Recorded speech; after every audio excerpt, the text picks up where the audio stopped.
Hello, my name is Lisa Langell. Welcome to Learning That Clicks. Today I want to talk about designing your wildlife images with light. As a wildlife photographer, some of the most important aspects of wildlife photography certainly can't be ignored, such as composition, exposure, depth of field, and so forth. But beyond that, you want to make sure that your images have some kind of extra something to them. And usually the images that you see that are the most powerful are ones where light has played a significant role. So let's talk about how to design your images using light today. Did you know that the word photography literally means painting with light? If you want spectacular wildlife images, first learn how to photograph the plant or animal. And again, that goes back to basics: composition, exposure, choosing your depth of field for artistic value. I always talk about one of the most important parts of photography when you're photographing wildlife is ensuring that the eyes are in focus. If they're not, nothing else matters, and I say that with very rare exception. Once in a while, perhaps artistically it might work, but for the most part, if the eyes aren't in focus, nothing else matters. So, once you learn how to photograph the plant or animal properly, and do so in a way that you feel has artistic merit, now we can talk about learning how to photograph the light and adding that into your image as an extra element to give you pop. First, I want to do a quick review of the direction and quality of light. I'm not going to do an advanced tutorial on each of these concepts, but I do want to orient you to the differences between the direction and quality of light so that you can pay more attention to how you're photographing things and when a photograph might go from a good one to a great one just by how you move around your subject or your subject moves around the light. So, quality of light, first of all, is defined in two categories: diffused light, such as the light that you would get if you were photographing on a cloudy or overcast day, or maybe on a hazy day, versus direct or specular light, the kind of light that you get on a very sunny, bright day. And then once we talk about quality of light, which can impact your image, the direction of the light also plays a role. You can use front light, side light, or back or rim light to photograph your images and get different effects. With wildlife photography or nature photography, most often the typical light source you're going to have is the sun. And of course the sun can come from the front, the side, or the back, depending on where you are in relationship to your subject. Yes, on occasion people will use flash photography or other sources of light or reflected light for your images, but typically your source of light is going to be the sun, or maybe the moon. So for front light, the light is going to be behind you, the photographer, and directly in front of the subject. I've heard many times over the years advice given by photographers that your subject should be in front of the light and you should have the light to your back. This isn't a bad idea, but don't think that it's the only way that you can photograph. In fact, front light can sometimes be the least exciting way to light an image that there is of the three. So don't just restrict yourself to saying, okay, the sun's got to be at my back and the subject's got to be in front of me, because you might actually miss some really good opportunities to capture the same thing in just a slightly better, more dramatic and interesting way by moving a little bit to the one side or the other of your subject.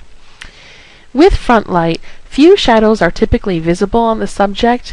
The light can be diffused or specular, but front light typically illuminates your entire subject and doesn't usually have a lot of light and shade. Diffused light in overcast skies typically result in a softer look and a better color range for your images. A lot of wildlife photographers really like to work with diffused light because you don't have the highlights and the shadows to contend with for exposure. It's much easier to expose this image, and you often will get better color saturation. There's also less contrast, so again, the exposure issues are reduced, but you have less depth as well.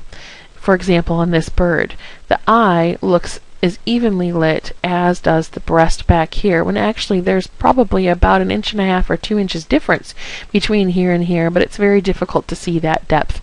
Everything seems to have a little bit more of a flatter look to it. That's not necessarily a bad thing, but keep in mind, front light does not necessarily create depth and dimension as much as some of the other types of light that I'm going to talk about shortly. You also need to watch your noise with higher ISO settings. When you're shooting on overcast days or darker days where the skies are filtered Maybe you're using late day light, such as a sunset. You may need to bump up the ISO, which can increase the noise. And I say that you bump up the ISO because typically you need to make sure that your shutter speed is fast enough to stop the action. So as you're playing with those variables of shutter speed and ISO, make sure that your ISO isn't so high that you get a lot of noise in your image. When you use specular light as your front light, such as on a bright sunny day where maybe the sun is to your back, you're going to get very clear, sharp images in most cases because you can bump up that shutter speed. But you also risk blowing out highlights or getting a lot of shadow, and that can be really difficult to account for when you're exposing your image. If I increase my shutter speed, for example, or increase my aperture in order to reduce the amount of light that comes in, I then risk underexposing the darker areas. So it can be tricky to photograph with specular light. It's nice to work with if you can get just the right light and it can really make an image stand out, but it can certainly be tricky to make sure that you're not overexposing or underexposing that image. As a recap, front light is great for images with strong color or shadows that create striking patterns behind the subject, but the challenges can be overblown highlights or underexposed areas of that image. Side light is light that's to the side of the photographer and the side of the subject. So in this case, this common loon is facing the sun, and I'm sitting to the side of the loon photographing this bird from a boat in Alaska. You have some beautiful highlight here, almost to the point where it could be overexposed, but I was careful, but I did want a little bit of that reflection and highlight to really make this image pop and make it feel like the bird was facing the sun, which he is. You also notice some nice highlights here. I've got catch lights in the eyes. And one of the best examples of what side light can do for you is observed in these feathers here. I can see the velvety feathers of this loon on his head, and I can see the little ripples and dimples in those feathers, and that is exactly what side light does best. It creates light and shade, adds contrast, and contrast adds dimension. You have a much more three-dimensional view than you would if you were photographing it with front light. The strengths of side light, again, texture, detail, contrast, and dimension, but the challenges are the same as with front light. You need to watch for your highlights or dark areas for exposure problems. And in some cases, this can be even more true with side light because you have light that's really hitting the bird here, for example, and then not at all hitting it back here. So I had to be very careful not to underexpose these areas. Here are two more images that are done with side light. In the case of this insect, the sun was to my right, and then I'm facing the insect photographing it. Had I stood behind the insect, I would have simply had a flat image with not a lot of contrast or detail. Likewise, with the columbine on the right-hand side, the sun was to my left and a little bit overhead, but it created some nice highlights here and nice shadow, which gave me a lot of texture and dimension. You can see all the little ripples and veins in this particular flower. Side light will always help you add dimension. So if you're photographing something where there is a lot of detail, such as a leaf or a bird with feathers or an animal with interesting fur, side light can really bring out the details and shapes in that particular subject. Another example here is this lily pad. The lily pad, if I were to photograph it in midday sun, would not show up with all these little dimples and dimensions in the lily pad. You can see all these little bumps here in the lily pad. All of this shows up because I used side light. Likewise with the frog, I have these nice highlights here, beautiful color through here, and then I get shadow and I can see the little bumps on the back of the frog's back. This is just a really nice illustration of what side light can do. I have nice contrast in the seagrass underneath.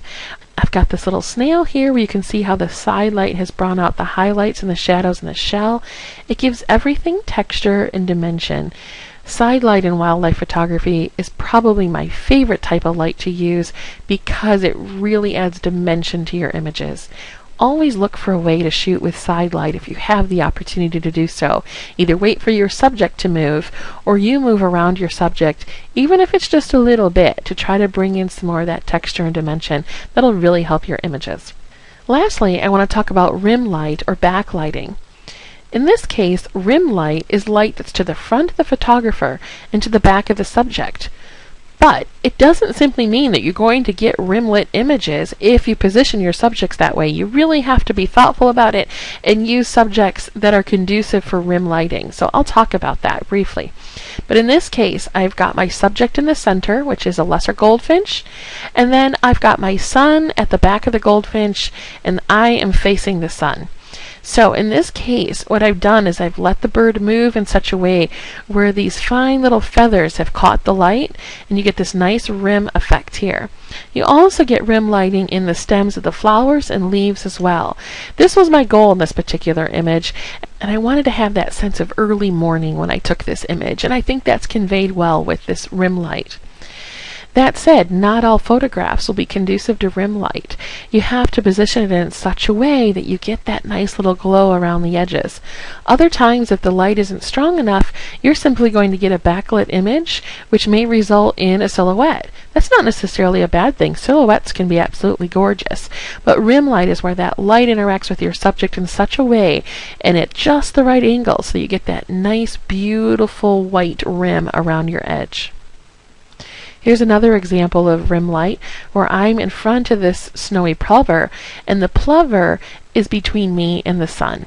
So you get nice rim lighting here, another bit of rim lighting at the head, and then again over by the tail, on the legs, and even in the plants that are in the background.